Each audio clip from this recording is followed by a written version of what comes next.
रूस और दुनिया भर में ऐसी खबरें चल रही हैं कि रूस ने परमाणु हमले से जुड़े कमांड पोस्ट को हाई अलर्ट पर रख दिया है। परमाणु बम से जुड़ी मोबाइल यूनिट्स और सीक्रेट ठिकानों को एक्टिवेट कर दिया गया है। सैटेलाइट के डेटा में रूस की न्यूक्लियर ठिकानों के आसपास भारी मिलिट्री एक्टिविटी देखने की भी खबरें आ रही हैं। ब्लैक सी में युद्धपोत की तैनाती का भी दावा किया जा रहा है।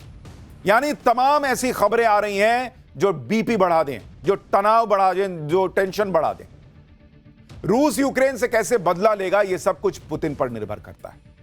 और पुतिन तो पहले भी न्यूक्लियर वॉर का संकेत दे चुके हैं। 4 मई को ही पुतिन ने कहा था कि परमाणु हथियारों की जरूरत नहीं है और उन्हें उम्मीद है कि इनकी जरूरत ना ही पड़े। पिछले हफ्ते रूस के पूर्व राष्ट्रपति दिमित्री मेदवेदेव, जो पुतिन के सबसे करीबी नेताओं में से हैं, उन्होंने हालांकि तीसरे विश्व युद्ध की चेतावनी दे दी थी। इसके अलावा पिछले साल नवंबर 2024 में ही पुतिन ने न्यूक्लियर हथियारों के इस्तेमाल के नियमों में बदलाव कर दिया था, जिसमें कन्वेंशनल अटैक की हालत में भी न्यूक्लियर रिस्पॉन्स के विकल्प को खोलकर रख दिया गया था। इसी बीच अमेरिका के 2 वरिष्ठ सांसदों ने भी दावा कर दिया है कि पुतिन नए हमले की तैयारी कर रहे हैं और अगले 2 हफ्ते बहुत निर्णायक होने वाले हैं। और पुतिन शांत बैठने वाले नहीं है बॉस। पुतिन भी रशिया को लेकर वैसी ही सोच रखते हैं, वैसा ही अग्रेशन रखते हैं, नेशन फर्स्ट की भावना से भरे रहते हैं जैसे नरेंद्र मोदी। और यह बात तो तय है कि अगर पुतिन ने यूक्रेन को मिटाने की कसम खा ली तो बॉस वो पीछे हटने वाला आदमी नहीं है। सवाल यह है कि क्या रूस यूक्रेन का बदला सिर्फ यूक्रेन तक सीमित रहेगा, क्योंकि यह बात तो तय है कि यूक्रेन अकेले रूस पर इतना बड़ा हमला नहीं कर सकता। इसके लिए यूक्रेन ने नेटो देशों की मदद तो ली होगी। इसलिए पुतिन के दिमाग में सिर्फ यूक्रेन नहीं, क्या नेटो पर हमला भी चल रहा है। पिछले महीने ही लातविया की इंटेलिजेंस एजेंसी ने खुलासा किया था कि बाल्टिक सागर में रूस नेटो के खिलाफ अपनी मिलिट्री गतिविधियों को बढ़ा रहा है। रूस बाल्टिक सागर में नेटो के खिलाफ अपने निगरानी तंत्र को मजबूत कर रहा है। लेकिन एक सवाल यह भी है कि अगर रूस नेटो देशों से भिड़ गया तो ज्यादा पावरफुल कौन साबित होगा। अगर आप फाइटर जेट, टैंक, वॉरशिप और बाकी हथियारों से तुलना करेंगे, नेटो के 32 देशों के सामने पुतिन कमजोर साबित होंगे, क्योंकि 32 देशों की कलेक्टिव फायर पावर बहुत ज्यादा है। लेकिन अगर परमाणु हथियारों की तुलना करेंगे तो रूस और नेटो के बीच ताकत का अंतर काफी कम हो जाता है। और इसलिए अगर नेटो वर्सेस रशिया हो गया तो पावर कहां बैठती है, किसके तरफ झुका रहता है पावर का पेंडुलम, वो भी आपको बताता हूं। परमाणु बम, न्यूक्लियर बम किसके पास कितने हैं? अगर आप नेटो देशों की बात करेंगे, नेटो देशों के पास 5,559 परमाणु बम है और इसमें अमेरिका भी शामिल है, यूके है, तमाम जो यूरोपीय कंट्रीज हैं वो सब मिला के नेटो देश बनाते हैं। लेकिन अगर आप अकेले रूस की बात करेंगे, रूस के पास कितने परमाणु हथियार हैं? 5,580। यानी अकेले रूस के पास 32 देशों के पास मिलाकर जितना परमाणु बम है उससे ज्यादा परमाणु बम मौजूद है। इसलिए कोई रशिया को धमकी ना दे कि भाई हम तुमको मार देंगे और तुम हमको मार दोगे, यह हिसाब नहीं चलेगा। रशिया ज्यादा पावरफुल है इन 32 देशों से मिला के। लेकिन परमाणु बम 5,000 की जरूरत थोड़ी पड़ती, 1-2 में ही ऐसा हाहाकार मचता है कि बाकी तो धरे रह जाते। आप यह भी देखिए कि एक तरफ तो यूक्रेन और रूस के बीच जंग अपने सबसे भीषण दौर में पहुंच चुकी है, दूसरी तरफ रूस और यूक्रेन में बातचीत भी चल रही। तुर्की में दोनों देशों के प्रतिनिधियों के बीच दूसरे राउंड की बातचीत हुई है। हालांकि बातचीत को लेकर पहले ही किसी को बहुत ज्यादा उम्मीद थी नहीं, और अब यूक्रेन के नए हमले के बाद तो ये उम्मीदें और कम हो गई, क्योंकि बातचीत के बीच भी दोनों देश एक दूसरे पर ताबड़तोड़ हमले कर रहे हैं। भाई एक तरफ तुम थपड़िया रहे हो, मार रहे हो, और दूसरी तरफ कह रहे हो कि हम बात कर लेते हैं, दोस्त, हम दोस्त हैं। कौन बात के दोस्त? रविवार को रूस ने भी यूक्रेन पर सबसे बड़ा ड्रोन अटैक किया था। रूस ने 472 ड्रोन से यूक्रेन पर हमला किया। हाल ही में दोनों देशों के वरिष्ठ अधिकारी खुद ये मान चुके हैं कि बातचीत से बहुत कुछ हासिल होने वाला है नहीं। रूस को लेकर यह कहा जा रहा है कि वो जानबूझकर बातचीत की शर्तों को टाल रहा है ताकि उसे युद्ध में फिर से ताकत जुटाने का मौका मिलता है। दूसरी तरफ जेलेंस्की का तर्क यह है कि रूस पर भयंकर हमला उसे बातचीत की टेबल पर आने को मजबूर कर देगा। रूस और यूक्रेन युद्ध जिस तरह से भड़क गया है उससे डोनाल्ड ट्रंप की भी बड़ी छीछालेदर हो गई।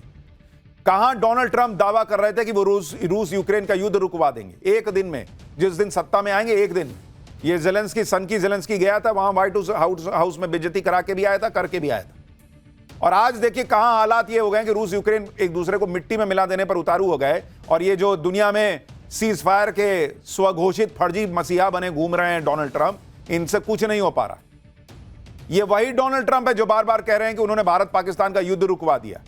तो रुकवाओ ना भाई, रुकवाओ, जाओ यूक्रेन रूस का रुकवाओ। वो नहीं रुक रहा है तुमसे।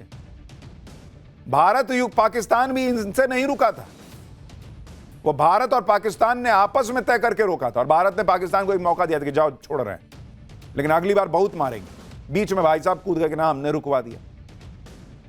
जिसके कहने पर यूक्रेन जैसा मामूली सा चुन्नू सा देश नहीं मान रहा, उसके दावे पे कोई कैसे भरोसा करेगा कि उसने भारत पाकिस्तान के बीच सीज फायर करवाया है।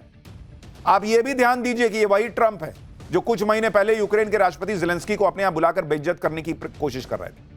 व्हाइट हाउस में जेलेंस्की को बुलाकर ट्रंप ने खूब बहसबाजी भी हुई थी वहां पर। ट्रंप ने यहां तक जेलेंस्की से कह दिया था कि you don't have cards.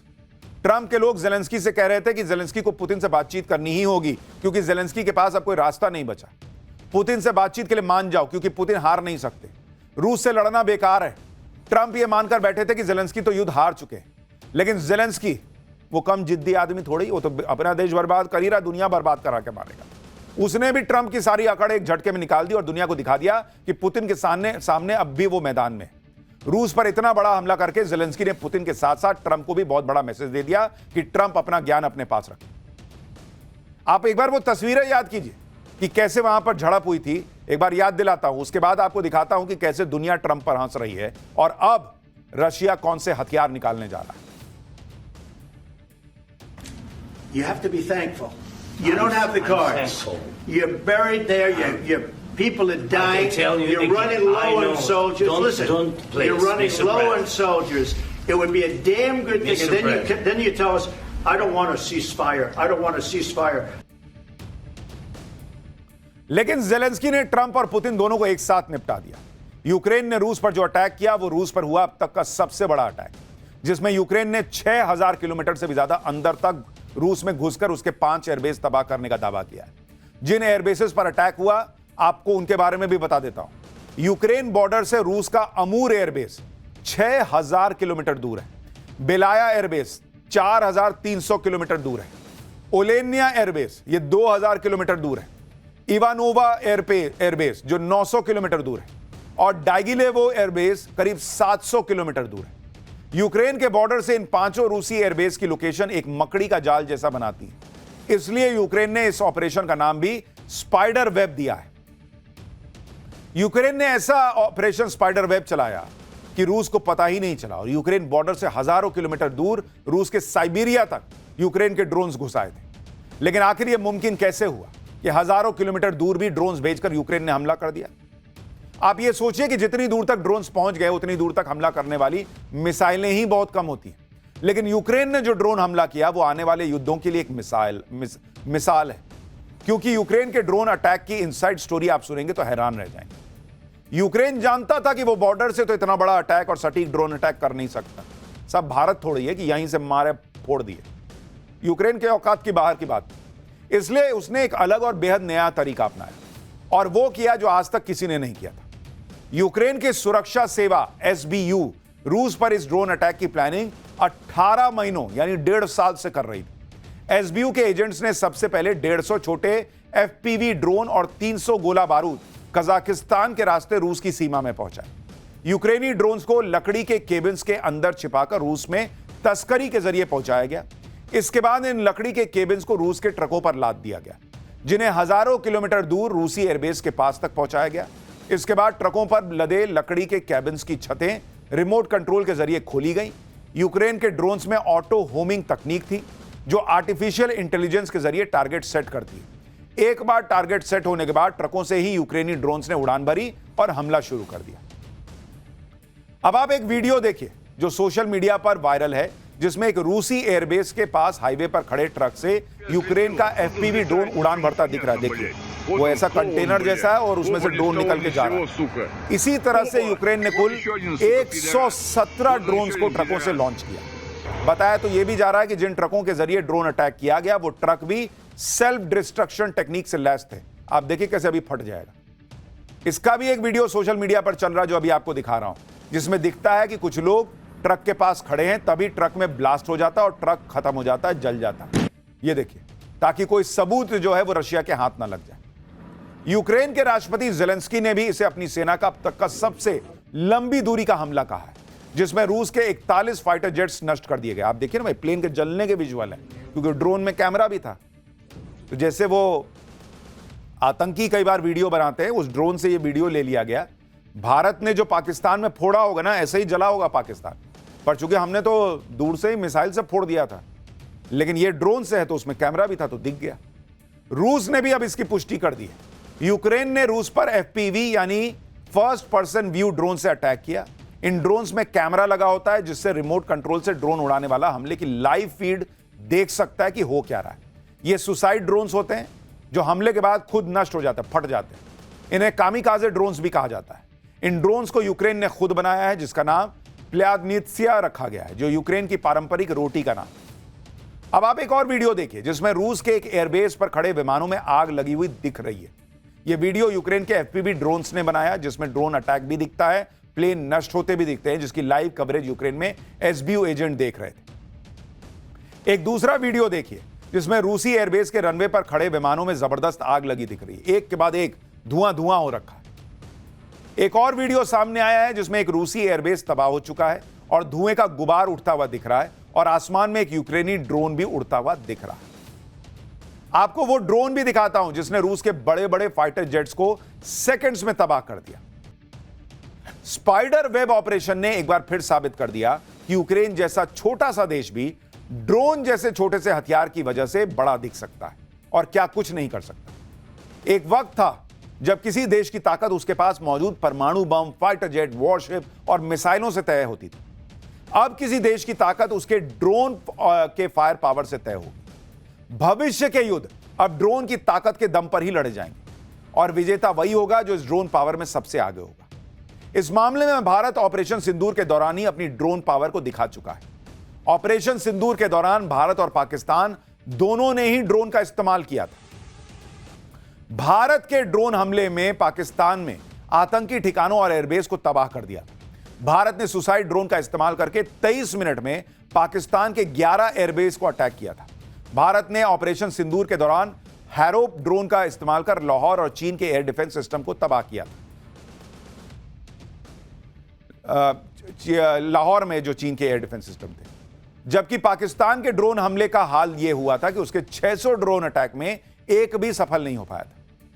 Drone attack में पाकिस्तान भारत के सामने कहीं नहीं टिकता, यह तो पूरी दुनिया देख चुकी है।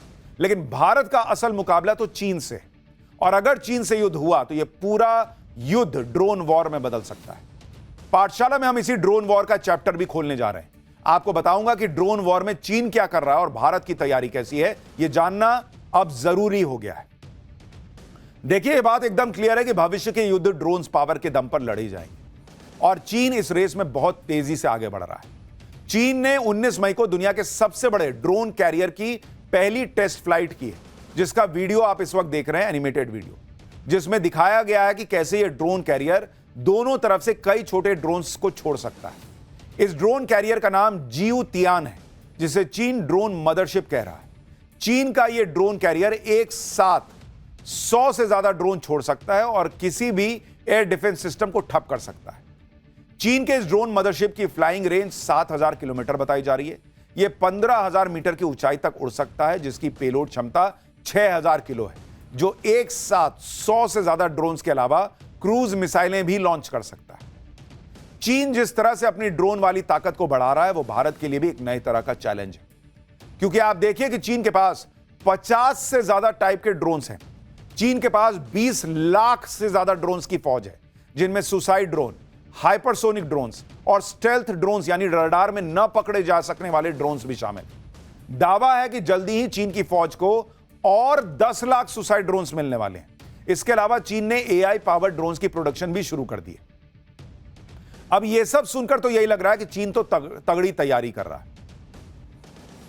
और 30 लाख 20 लाख ड्रोन सुन के कोई भी हिल जाएगा। लेकिन बॉस, एक चीज याद रखिए, वो चीन है। रस्ते का माल सस्ते में वाला हिसाब है उसका। उसके ड्रोन कितने चल पाएंगे, कितने कामयाब होंगे, यह भी एक बड़ा प्रश्न है। बनाता एक है, बताता 10 है, ये भी चीज है उसके साथ, तो उसके 20 लाख ड्रोन्स होंगे या नहीं, ये भी भरोसा नहीं है। चीन ने जो ड्रोन्स विकसित किए हैं उनमें बर्ड ड्रोन्स भी हैं। ये ड्रोन पंखों को फड़फड़ा कर उड़ते हैं जैसे कोई चिड़िया उड़ रही हो। ये देखिए, देखने में बिल्कुल असली पक्षियों जैसे दिखते हैं, जिसकी वजह से वो रडार से भी बच सकते हैं। चीन की सेना इन ड्रोन्स का इस्तेमाल चाइनीज आर्मी सर्विलांस के लिए करती है, जिसका डेमो इस वीडियो में आपको दिख रहा है कि ये उड़ते उड़ते जाएंगे, आपको लगा रहे चिड़िया उड़ रही, वो भैया सारा नजर देख के कैमरा से देख के चला जाता है। ये वो मैंने प्यार किया वाला जा कबूतर नहीं है, ये उड़ाने वाला कबूतर है। चीन ने ड्रोन की फौज खड़ी कर ली। अपने हथियारों की टेस्टिंग के लिए उसके पास पाकिस्तान भी है, बनाता है, पाकिस्तान को बोलता है तुम टेस्ट करो, ताकि फूटेगा तो तुम्हारे यहां फूटेगा। इसलिए चीन और पाकिस्तान दोनों के ड्रोन वॉर के लिए भारत को खुद को तैयार करना होगा। ऐसा नहीं कि भारत भी चुपचाप बैठा हुआ है और देख रहा है कि अच्छा वो लोग तैयारी कर रहे हैं, हम अभी सोते हैं। भारत भी अपनी तैयारी कर रहा है। भारत के पास हर तरह के ड्रोन है, इसमें सर्विलांस ड्रोन शामिल है, स्पाई ड्रोन शामिल है, हथियार ले जाकर हमले करने वाले ड्रोन भी शामिल है। भारत के पास स्वदेशी ड्रोन भी हैं और दूसरे देशों से खरीदे गए ड्रोन भी। भारत के पास स्काई स्ट्राइकर ड्रोन है। इन्हें भारत और इजरायल ने मिलकर बनाया है और इनकी रेंज 100 किलोमीटर है। ये ड्रोन 10 किलो तक हथियार ले जा सकते हैं। भारत के पास इजरायल के आत्मघाती हैरोप ड्रोन भी है। इसके हमले की रेंज 1000 किलोमीटर है। यह हवा में तकरीबन 9 घंटे तक उड़ान भर सकता है और 23 किलो तक के वॉरहेड या बम को ले जा सकता है। इसके अलावा भारत के पास 3000 किलोमीटर तक की रेंज का हेरोन मार्क 2 ड्रोन भी है। यह 2023 में खरीदा गया था, जो 24 घंटे तक हवा में रहने की क्षमता रखता है। मतलब एक बार उड़ा तो 24 घंटे हवा में, उसके बाद बोलिएगा जागो वहां फट जाओ तो फट जाएगा। भारत चीन में जब भी ड्रोन वॉर होगा तो कयामत ही आएगी, ये मान के चलिए।